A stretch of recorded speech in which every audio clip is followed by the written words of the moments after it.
Hello everyone, welcome back to my YouTube channel.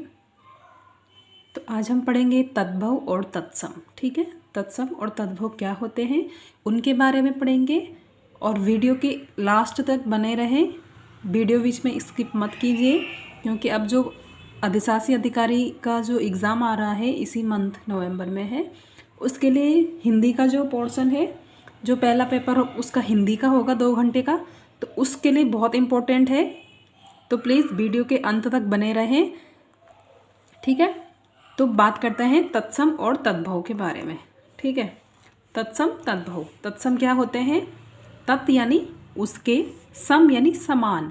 ठीक है, तत्सम का अर्थ क्या हुआ? उसके समान। संस्कृत के समान शब्द जो हैं वो तत्सम कहलाते हैं। ठीक है, ऐसे शब्द जो तत्सम के संस्कृत के समान होते हैं वो तत्सम कहलाते हैं। जैसे अग्नि, वायु, सूर्य, पुत्र और प्रेम, ये क्या हैं?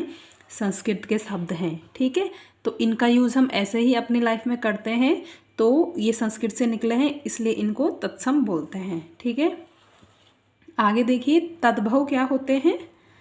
तद्भव ऐसे शब्द जिनका जन्म संस्कृत से होता है लेकिन इनका स्वरूप जो है बदल जाता है, तो ये तद्भव कहलाते हैं। ठीक है, जन्म तो इनका भी संस्कृत से ही होता है शब्दों का, लेकिन जो इनका स्वरूप है वो बदल जाता है, तो इसलिए इन्हें तद्भव कहते हैं। जैसे फॉर एग्जाम्पल ग्रह, ग्रह का क्या होता है? घर। ग्रह क्या है? एक संस्कृत का शब्द है, ग्रह मतलब घर। ठीक है, आम्र, संस्कृत में आम को आम्र बोलते हैं, तो आम्र का तद्भव क्या हो जाएगा? आम। ऐसे ही कर्पूर का तद्भव कपूर। हस्त मतलब हाथ, हाथ इसका तद्भव हो गया, हस्त क्या है? तत्सम है।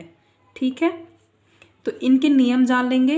अगर आपको नियम अच्छे से आ गए हैं तो आपको एकदम से मतलब इतना ज़्यादा पढ़ने की ज़रूरत नहीं है, इजीली आपके समझ में तत्सम तद्भव आ जाएंगे। ठीक है, तो पहला नियम है इसका, अगर किसी शब्द में छ का प्रयोग होता है तो वह तत्सम होता है। ठीक है, कहीं पे भी कोई सा भी शब्द होगा जिसमें छ लिखा होगा तो आपको एकदम से ये लगना चाहिए कि शब्द को देख के ही आप पहचान ले कि वो तद्भव है कि तत्सम है। ठीक है, तो जिन शब्दों में छ होता है वो तत्सम होते हैं। ठीक है, छ को क्या लिख सकते हैं? खा भी लिख सकते हैं और छ भी लिख सकते हैं, छ से छतरी वाला छ। ठीक है, तो ये अक्ष का मतलब होता है। इसमें देख लेते हैं, जैसे क्षीर हो गया, तत्सम शब्द है क्षीर। क्षीर का तद्भव क्या होगा? खीर। ऐसे ही अक्षर का तद्भव अक्षर। परीक्षा का परीक्षा। साक्षी का साक्षी। अभी ऊपर लिखा है ना, छ की जगह, अक्षर की जगह पे खा या छ आता है तो वो तद्भव हो जाते हैं। ठीक है, जैसे यहाँ पे परीक्षा अक्षर है ना, इसकी जगह पे छ आ रहा है तो ये क्या हो गया? इसका तद्भव रूप हो गया। साक्षी, छी का यहाँ पे खी हो गया है तो ये साक्षी हो गया, ये तद्भव हो गया साक्षी का तद्भव। ठीक है, ऐसे ही अक्षी, अक्षी मतलब आँख, इस यहाँ पे छ ने कौन सा स्वरूप ले लिया? ख का स्वरूप ले लिया तो इसको आँख बोलते हैं। ऐसे ही क्षेत्र का खेत हो जाएगा। दक्षिण का दाहिना। मक्षी का मक्खी, इसमें ख का रूप ले लिया है। मक्षण का मक्खन। अक्षत अच्छत। अक्षोभ अक्षोभ। अक्षोट अखरोट। ठीक है, अखरोट को क्या बोलते हैं? अखरोट का तत्सम अक्षोट होता है। ठीक है, तो ये है पहला नियम। क्या है पहला नियम? अगर किसी शब्द में आपको अच्छा दिखाई दे तो वो क्या होता है? तत्सम शब्द होता है। ठीक है, नियम याद रखिएगा, इजीली समझ में आ जाएगा। नेक्स्ट है दूसरा नियम पढ़ते हैं। तो दूसरा नियम है तत्सम में व और तद्भव में बा होता है। ठीक है, जब किसी तत्सम में जो कोई भी तत्सम शब्द है जिसमें वा होगा तो वो आगे जाके क्या हो जाता है? बा बन जाता है। इसका तद्भव रूप क्या होगा? बा। किसका? वा का बा हो जाएगा। ठीक है, तो ये है नियम नंबर 2। तो तत्सम में जैसे वणिक है, वणिक का तद्भव क्या हो जाएगा? अभी पढ़ा ना, वा का बा हो जाएगा, तो वणिक का क्या होगा? बनिया। वर्षा बरसात। वक का बगुला। वर यात्रा यानी बारात।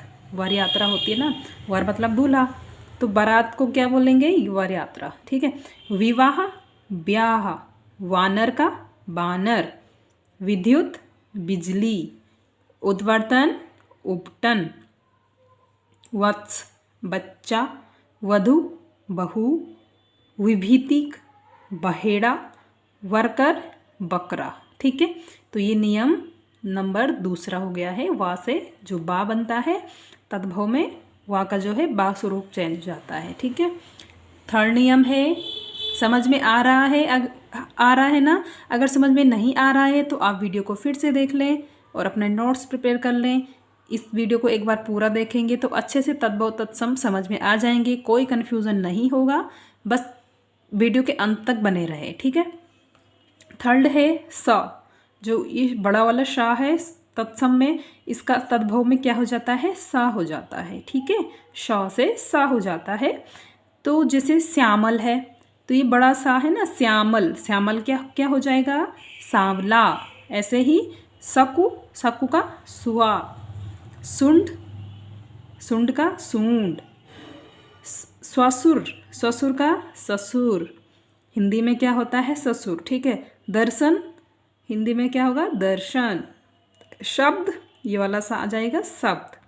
सा परिवर्तन हो रहा है इसमें। ठीक है। थर्ड नियम जो है, राशि रास, आशीष आशीष, श्वेत सफ़ेद।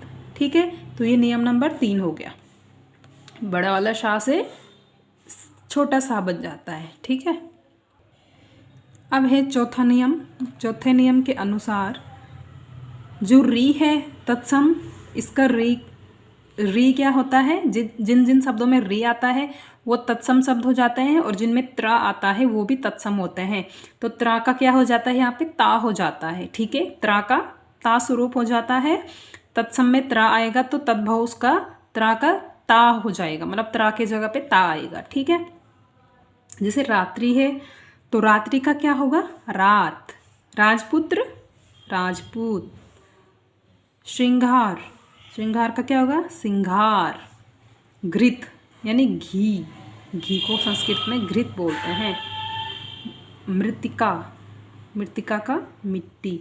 घृणा घिन। ठीक है। तो ये हो गया नियम नंबर 4, जहाँ पे त्रा की जगह पे ता आ रहा है, तो इसे भी याद रखना है। जहाँ पे त्रा होगा यानी ता से संबंधित होगा, और जिन जिन शब्दों में री आएगा वो तो ऑलरेडी तत्सम होंगे। ठीक है। नियम नंबर 5, विसर्ग का प्रयोग होता है। ठीक है। तो अगर हम तत्सम से तद्भव बनाएंगे तो उसमें विसर्ग का प्रयोग भी होता है। जैसे इसमें है तत्सम में कर्पूर, ये विसर्ग है ना, कर्पूर, तो कर्पूर का क्या होगा, कर्पूरा, ये हट जाएगा। ठीक है। ज्येष्ठ, ज्येष्ठ का ज्येष्ठ। ठीक है। छ, त्र और री के साथ अधिवर्ण आता है, यानी अगर इनके साथ क्या क्या आता है, रा या शा, तो या का जा हो जाएगा, सा का शा हो जाएगा, और जो ये पा वाली सा है इससे क्या हो जाएगा, सा और हा हो जाएगा। ठीक है। जब इनका स्वरूप चेंज हो जाता है यानी तद्भव में हो जाता है। ठीक है। इसको याद रखना। अब देखो जो ये चंद्रमा वाली बिंदी आती है वो किस में आती है, तद्भव में आती है।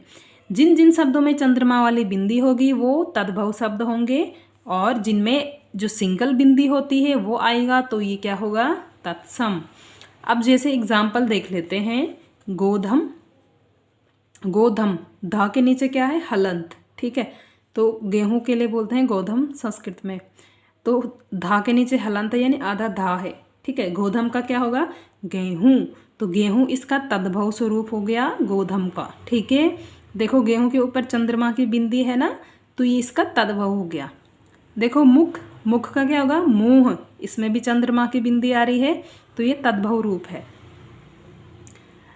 शमश्रु, शमश्रु का क्या होता है, मूछ, मूछ को बोलते हैं शमश्रु। ये बहुत इंपॉर्टेंट है, एग्ज़ाम में आ जाएगा, ये एग्ज़ाम में बहुत बार पूछा गया है। शमश्रु क्या मतलब, उस टाइम हमें याद ही नहीं आता है कि शमश्रु का जो तद्भव है ये मूछ होगा, है ना।